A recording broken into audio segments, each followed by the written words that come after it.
Halo teman-teman, semoga selalu dalam keadaan sehat dan bahagia. Pada video kali ini, kami akan membahas analisa sediaan farmasi dengan elektroforesis. Sebelumnya, mata kuliah ini diampu oleh Ibu Apoteker Nimade Maharianingsih, S.Pharm, M.Pharm. Sebelum ke inti video, izinkan kami memperkenalkan diri terlebih dahulu dengan anggota tim yaitu Niputu Ayu Wulan Pariskayani, Niputu Nopia Aristasari, Putu Tia Mika Larasati, dan Cokorde Istri Sania Sintia Dewi. Kami merupakan kelompok 19 dari kelas A6C. Sekian perkenalan dari kami, selanjutnya ayo kita simak videonya.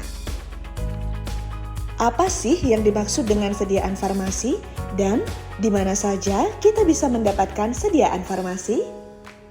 Sediaan farmasi adalah obat, bahan obat, obat tradisional, dan kosmetika. Sediaan farmasi dapat kita peroleh dari apotek, rumah sakit, dan puskesmas. Selanjutnya, apa yang dimaksud dengan analisis elektroforesis? Analisis elektroforesis adalah teknik yang digunakan untuk memisahkan molekul-molekul menghasilkan berdasarkan ukuran, bentuk, dan muatan. Teknik ini didasarkan pada prinsip pergerakan molekul di dalam medan listrik. Analisa sediaan farmasi dengan elektroforesis.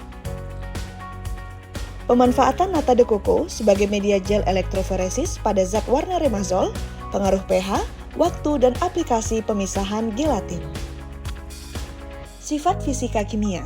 Nama kimia terdiri dari beberapa asam amino seperti glisin, prolin, dan hidroksipolin yang bergantung pada sumbernya. Rumus kimia C10-2H151N31. Berat molekul 45 kilodalton dan di atas 100 kilodalton. Secara fisik, gelatin sapi berbentuk padat, kering, tidak berasa, dan transparan. Gelastinisasi dapat membentuk gel ketika dipanaskan dengan suhu di bawah 35 derajat Celcius. Bahan: air kelapa, gula, asam cuka, urea, aquades, H3PO4, NaH2PO4, Na2HPO4, Na3PO4 12H2O, NaOH, KOH, HCl, gelatin sapi, gelatin kapsul, gelatin komersial, dan beberapa jenis pewarna remazol seperti remazol red RB, remazol yellow FG, remazol brilliant blue R, remazol turquoise blue G, dan remazol violet 5R. Dalam penelitian ini, instrumentasi yang digunakan meliputi chamber untuk elektroforesis, power supply, kabel penghubung penjepit buaya, multimeter, jangka sorong, penggaris, pH meter, dan termometer. Instrumentasi tersebut digunakan untuk pembuatan media elektroforesis dari nata de coco, pembuatan sampel pewarna remazol, pembuatan larutan buffer pH 2-12 dari garam fosfat, metode elektroforesis, dan aplikasi penggunaan remazol sebagai pewarnaan dalam pemisahan gelatin menggunakan gel nata de coco dalam proses gel elektroforesis. Selanjutnya, prosedur. Pertama, pembuatan media elektroforesis dari nata de coco. 2. Pembuatan sampel pewarna remazol. 3. Pembuatan larutan buffer pH 2-12 dari garam fosfat. 4. Metode elektroforesis. 5. Aplikasi penggunaan remazol sebagai pewarnaan dan pemisahan gelatin menggunakan gel nata de coco dalam proses gel elektroforesis. Hasil analisis. Dari hasil analisis dapat disimpulkan bahwa nata de coco dapat digunakan sebagai media gel elektroforesis yang murah dan aman.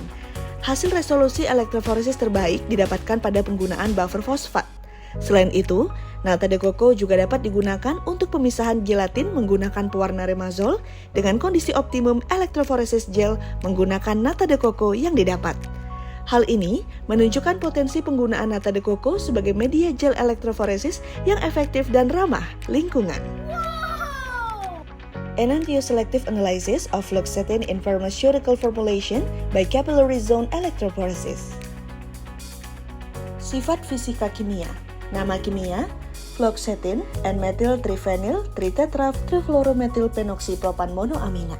Rumus kimia C17H18F3NO, berat molekul 303,33 gram per mol. Pemberian, berbentuk bubuk padat berwarna putih atau hampir putih. Kelarutan, tidak larut dalam air, larut dalam metanol. Selanjutnya, bahan.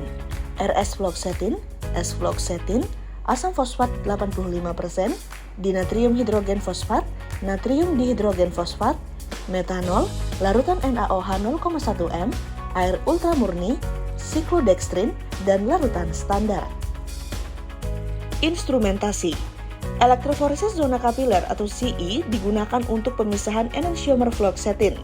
Instrumen ini terdiri dari kapiler silika yang digunakan sebagai kolom pemisahan, detektor UV-VIS untuk mendeteksi enantiomer yang dipisahkan, dan sistem pengaplikasian sampel. Penangas air ultrasonik digunakan untuk proses sonikasi dalam persiapan sampel farmasi. Labu takar digunakan untuk mencampur dan mengencerkan larutan sampel farmasi. Injektor hidrodinamik digunakan untuk menyuntikkan sampel dan standar ke dalam kapiler CE. Sistem pengontrol suhu digunakan untuk mengontrol suhu. Hasil analisis. Perpisahan enantiomer fluoxetin berhasil dilakukan menggunakan elektroforesis zona kapiler dengan penambahan CD sebagai penyeleksi kiral. Larutan BGE fosfat dengan pH antara 2,5 dan 11 dalam konsentrasi 25 mm digunakan untuk menetapkan perilaku elektroforesis analit dalam sistem akiral. Metode yang dikembangkan telah tervalidasi baik dari segi keterulangan, presisi, linearitas, sensitivitas, atau batas deteksi dan batas kuantifikasi dan akurasi. Metode yang dioptimalkan diterapkan untuk penentuan enantiomer fluoxetin dalam produk asli atau Prozac dan generik atau fluoxetin 2. Metode yang dikembangkan menggunakan CD, derivatisasi netral atau TRIMAP, dan kondisi elektroforesis dasar sederhana menawarkan waktu analisis yang singkat atau kurang dari 5 menit. Selanjutnya, prosedur. Pertama, persiapan sampel farmasi. 2. Persiapan larutan BGE. 3. Persiapan larutan standar. 4. Kondisi elektroforesis. 5. Optimasi kondisi analisis. 6. Analisis sediaan farmasi. 7. Verifikasi keakuratan metode. Demikianlah presentasi dari kami. Sekian dan terima kasih.